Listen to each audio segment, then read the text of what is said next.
Olá pessoal, tudo bem?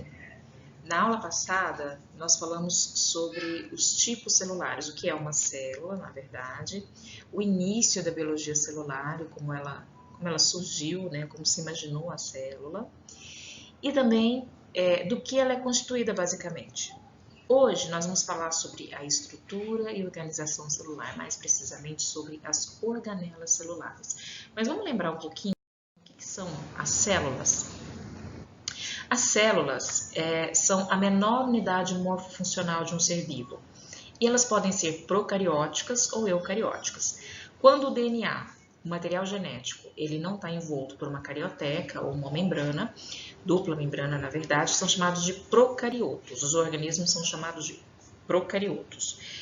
E se o DNA estiver associado ou estiver circundado, né, organizado no interior de uma membrana, que é a carioteca, aí a gente fala que são células eucarióticas. Existem outras diferenças entre células procarióticas ou eucarióticas, como o tipo de parede celular, por exemplo. Dentre as células eucarióticas, a gente tem fungos, tem vegetais, que a célula vegetal, por exemplo, ela tem parede celular.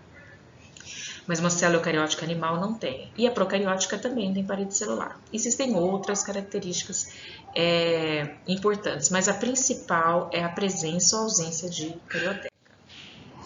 Bom, através da microscopia de luz, a gente consegue ver estruturas celulares muito importantes, como o núcleo, o citoplasma, a membrana plasmática.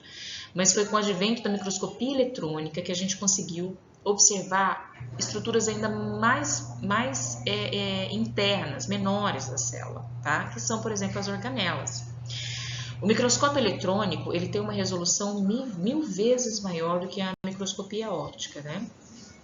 Então daí a gente conseguiu ver essas estruturas menores que estão ali dispersos no citosol.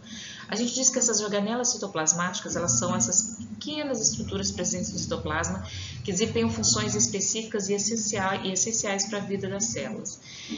Quem tiver interesse em observar essas estruturas, esses pequenos órgãos em 3D, podem clicar no link, nesse link aqui abaixo, tá? Que vai estar muito, muito interessante. Essa aqui é uma célula eucariótica típica e em que a gente consegue observar várias organelas, como o complexo de Golgi, o próprio núcleo, retículo endoplasmático rugoso, dentre outros. Vamos lá. Vamos começar falando do núcleo. O núcleo é a maior organela celular e contém lá dentro todo o material genético da célula. É a informação genética da célula, né, em forma de DNA. Apresenta núcleo, no caso das células eucarióticas, o núcleo é delimitado por membrana, que é a carioteca, e essa carioteca possui poros com uma seletividade, com uma membrana seletiva, a gente já vai falar sobre elas, uma pequena seletividade, tá? Para permitir ou não a passagem de substâncias do núcleo para o citoplasma, do citoplasma para o núcleo. O núcleo também tem uma região mais densa que é chamada de nucléolo. O nucléolo é o local de síntese de RNA ribossômico. O RNA ribossômico, já nós vamos falar sobre uma organela importante, formam, né, os ribossomos, que são importantes para a síntese de proteínas. E quais são as funções do núcleo? Além de controlar a expressão gênica, porque é ali que está o DNA da célula, né? É controlar as funções metabólicas, controlar a estrutura da célula por transcrever DNA, que codifica proteínas. Como eu disse, é a síntese, é o sítio de síntese de RNA ribossômico, que é importante para a tradução, que é o processo de síntese proteica. E é através do DNA que são transmitidas as informações de pais a filhos, o material genético. Então, o núcleo ele é o centro, né, da célula. Qual que é a função dos poros nucleares? Então, como eu disse, os poros eles impedem a livre passagem de moléculas do núcleo para o citoplasma e vice-versa. Ele permite a passagem de pequenas moléculas que passam livremente, como água e íons. Não existem pequenas moléculas que passam livremente e moléculas maiores, como macromoléculas, que necessitam de transportadores. Então, essa carioteca, a membrana da carioteca, a gente diz que ela tem uma permeabilidade seletiva também. Durante o processo, uma fase que a gente chama de intérfase, que é o início do processo de divisão celular, o DNA nuclear ele se contrai em curta, formando os cromossomos. Então, o cromossomo nada mais é do que DNA associado à proteína condensado. Tá? Vamos falar agora sobre os ribossomos. Bom, os ribossomos, eles são organelas compostas de RNA ribossômico, aquele produzido no nucleolo, e também de proteínas. São a síntese, o sítio da síntese proteica, e eles podem tanto estar livres no citossol, quanto aderidos ao retículo endoplasmático rugoso. Aqui é legal a gente abrir um parágrafo, né, para a gente falar dos procariotos e dos eucariotos. Os procariotos, por exemplo, eles contêm ribossomos, é a única organela que eles possuem. E esses ribossomos são livres no citoplasma. Mas qual que é a diferença, no caso das células eucarióticas, de ribossomos livres e ribossomos aderidos ao retículo endoplasmático? Os ribossomos livres, eles sintetizam proteínas que atuam no citoplasma mesmo, ou no interior do núcleo, ou proteínas da própria mitocôndria, enquanto ribossomos aderidos ao retículo endoplasmático rugoso são aqueles que compõem, né, proteínas que levam à produção de proteínas que compõem estruturas celulares. Proteínas que formam membranas ou proteínas que são empacotadas e estocadas, né, em vesículas. É interessante que nas células que a gente fala, células que estão em crescimento rápido, como células embrionárias, essas contêm muito mais ribossomos livres do que aderidos ao retículo, né, porque as células precisam simplesmente crescer. E aqueles que precisam de proteínas mais específicas, por exemplo, células pancreáticas, células do intestino, elas têm uma grande quantidade de retículo endoplasmático rugoso, claro, com os ribossomos aderidos e complexo de Golgi também.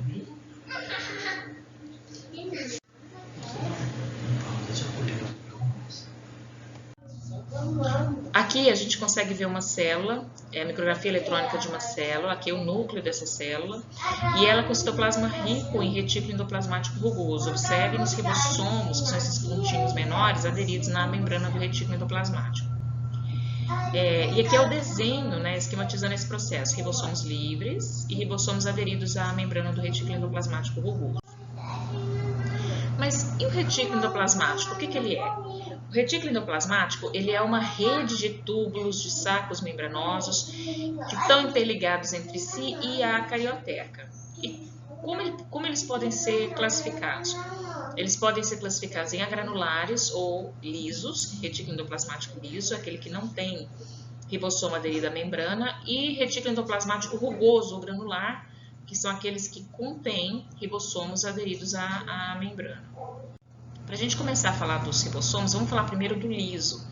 O retículo endoplasmático liso, a função principal dele, né, é síntese de lipídios de membrana, especialmente fosfolipídios e colesterol, daí que ele está muito associado também com a produção de hormônios esteroides.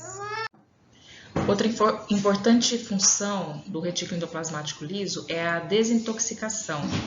Por exemplo, por álcool, por drogas, ele tem essa função de degradar essa substância. Aqui são células, esse aqui é o citoplasma de uma célula rica em retículo endoplasmático liso. Isso aqui é a mesma coisa, uma célula rica em retículo endoplasmático liso. Ele também é onde a gente tem acúmulo de cálcio, de íons cálcio. Então, ele passa a ser importante no processo de contração muscular. São células musculares aqui, esqueléticas. Aqui são células de Leydig. As células de Leydig são células produtoras de hormônios, né, de testosterona especificamente, presentes nos testículos. E essas estruturas que vocês veem aqui, ó, não são essas maiores, tá, gente? Isso aqui são mitocôndrias, aqui grânulos de lipídio, são essas estruturas menores que a gente vê aqui, ó, que aparece aqui no fundo, né, da figura, dessa micrografia. Tudo isso aqui é retículo endoplasmático liso. Isso aqui é um núcleo e a parte de um nucleolo. E o retículo endoplasmático rugoso, ele também é formado por túbulos membranosos, mas com ribossomos aderidos à sua membrana, como a gente consegue observar aqui. Ele está presente em todas as células eucarióticas, especialmente aquelas com função secretora, que a gente vai falar logo logo. Como ele tem muito ribossoma aderido ao retículo, né? A função desses ribossomos é produzir proteínas que vão formar membranas, que vão ser empacotadas, que vão ser estocadas para depois serem secretadas ou exocitadas, né? Ou exportadas, né, para o exterior da célula. Proteínas que vão compor estruturas celulares, então já vai ficar mais claro para vocês, porque é uma organela que tem íntimo contato com uma outra organela que a gente vai falar, que é o complexo de Golgi. Isso aqui é um plasmócito. O plasmócito é um linfócito B ativado. A função principal do plasmócito é produzir um tipo específico de glicoproteína, que são os anticorpos. Olha a quantidade de retículo endoplasmático rugoso nesse plasmócito. Os anticorpos, então, nada mais são do que glicoproteínas, são proteínas associadas a carboidratos. E o processo de glicosilação, quer dizer, a associação de proteínas com carboidratos, com moléculas de carboidratos, essa glicosilação é feita no interior do retículo endoplasmático. Então, as proteínas são produzidas nos ribossomos, elas passam para as cisternas do retículo por meio de poros, e aí elas vão sofrendo alterações, como por exemplo a adição, nesse caso aqui, de carboidratos, e vão migrando pelo retículo endoplasmático até serem eliminadas ali, indo em direção ao complexo de Golgi, que é o que eu vou falar para vocês aqui. Os anticorpos, eles nada mais são, né, do que os plasmócitos nada mais são do que produtores de anticorpos, essas proteínas que a gente consegue detectar aí na sorologia. Bom, e o complexo de Golgi? O complexo de Golgi, ele é formado por essas bolsas membranosas, né, com um formato aqui de C. Então, a gente tem uma face convexa, que é essa aqui, e uma face que a gente chama de trans, e uma face cis, que é a convexa, e uma face côncava, que é essa parte de cá, que é a face trans. Esse é o complexo de Golgi, a gente vai falar da função dele agora mesmo. Ó, ele recebe muitas proteínas e lipídios do retículo endoplasmático, então ele recebe substâncias tanto do liso quanto do rugoso, e ele modifica essas estruturas quimicamente. Ele empacota essas vesículas, sinaliza essas vesículas para que elas alcancem o destino correto. Então, por exemplo, para a proteína alcançar a membrana, para a proteína alcançar um lisossomo, para a proteína alcançar uma parte estrutural da célula, então todas elas são sinalizadas. Então, vamos ver como que eles agem em associação. Então, por exemplo, o retículo endoplasmático rugoso vai lá, produz a proteína, associa com um carboidrato e forma a glicoproteína.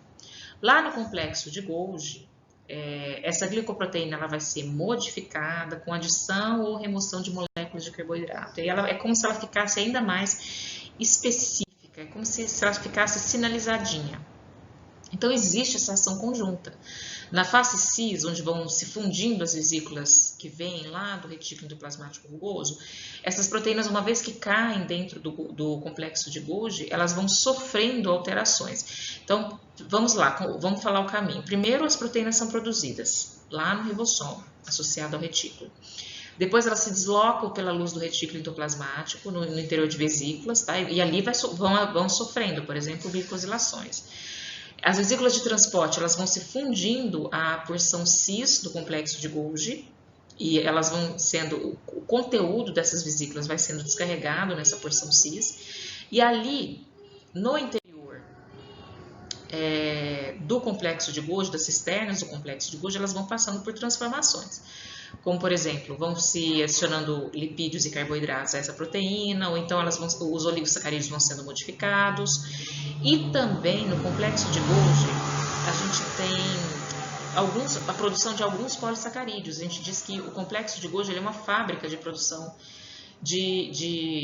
desses polímeros, né, desses polissacárides. E também produz glicosamiноglicanos, por exemplo, que é importante lá na matriz extracelular. Bom, então uma vez que ele passa pelo interior do complexo de Golgi, essas proteínas vão se dirigindo à porção trans desse complexo e vão sendo exocitadas e vão sendo ou se acumulando na célula, já vão para o seu destino final.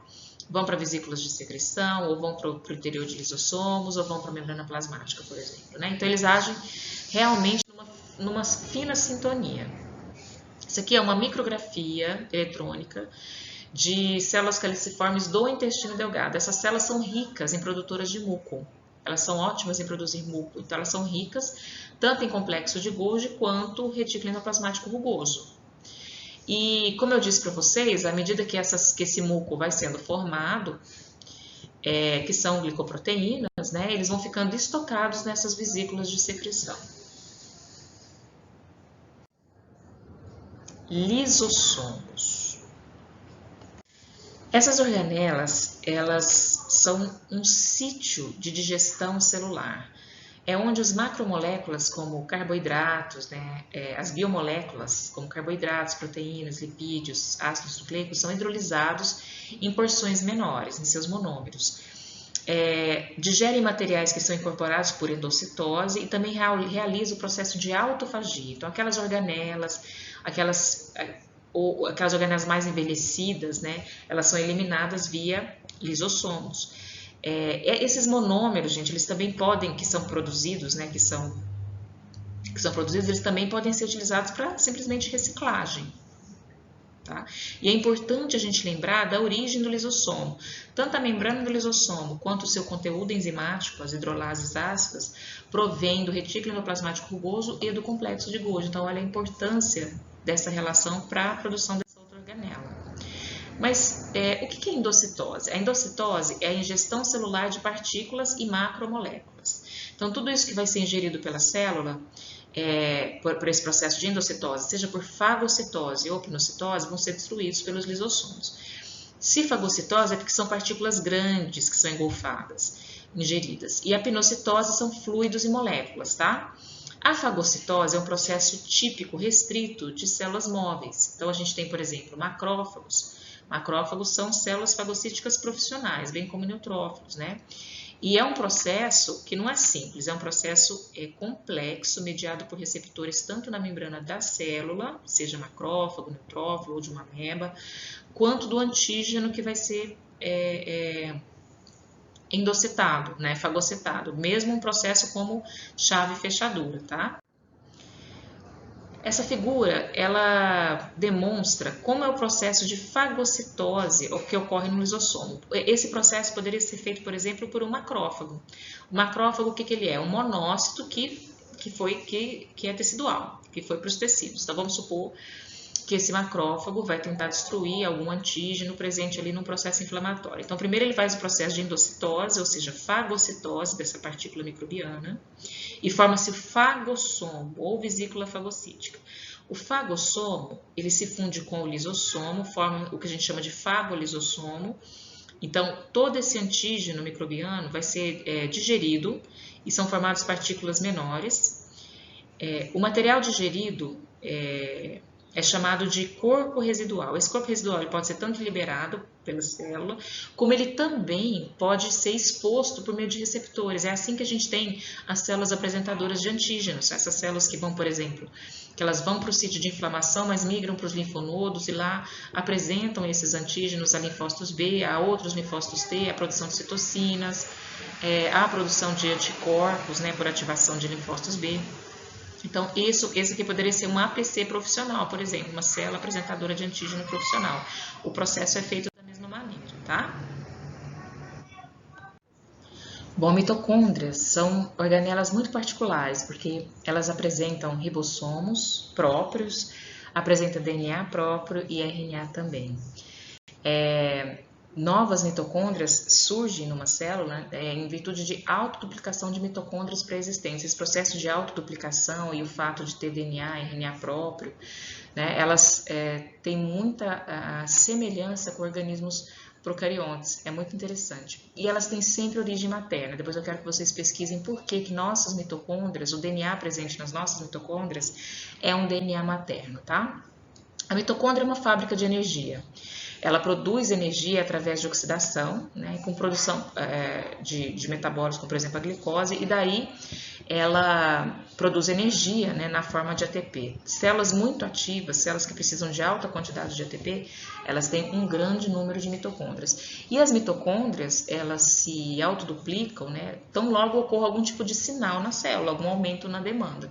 Então, elas aumento de demanda, por exemplo, aumenta de esforço físico num determinado músculo. Então, essas células musculares vão tender a produzir, as mitocôndrias, né, vão tender a se autoduplicar. E essa autoduplicação ela é independente do processo de duplicação celular. Então, não tem nada a ver com o núcleo. Embora proteínas presentes nessas mitocôndrias, a grande maioria dessas proteínas são oriundas do núcleo, tá? Então, é uma organela que apresenta uma membrana externa e uma membrana interna, com ribossomos próprios aderidos à membrana interna. Ela tem essas várias cristas, né, na sua matriz mitocondrial. E uma célula, ela pode apresentar uma ou várias mitocôndrias, tá? Dependendo da demanda, como eu disse. Existe até uma teoria, deixa eu voltar no slide, existe até uma teoria que diz que as mitocôndrias, né, como que elas apareceram, né, em células eucarióticas? Foi porque era um procarioto que foi engolfado mesmo, por um processo mesmo de uma espécie de endocitose. A célula foi adquirida dessa forma. Foi importante para a célula? Foi porque ela obteve energia. Como eu disse para vocês, as mitocôndrias são essa fábrica de energia. E foi importante também para aquele organismo procarioto porque ele obteve um ambiente protetor no interior da célula, né?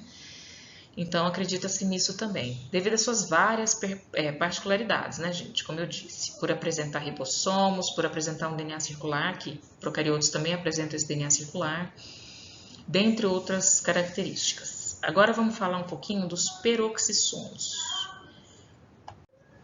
Bom, os peroxissomos são organelas, pode-se dizer que recentes para o nosso conhecimento, né? A maior parte do que se conhece sobre peroxissoma é com base em doenças em que há alterações dessa organela, né? Então, são organelas esféricas que contêm enzimas oxidativas. Sabe-se que os peroxissomos eles são muito importantes nesse processo de detoxicação, porque as enzimas elas oxidam substratos e produzem peróxido de hidrogênio, que é reduzido, né? Que é degradado pela catalase. Então, é muito importante nesse sentido, né?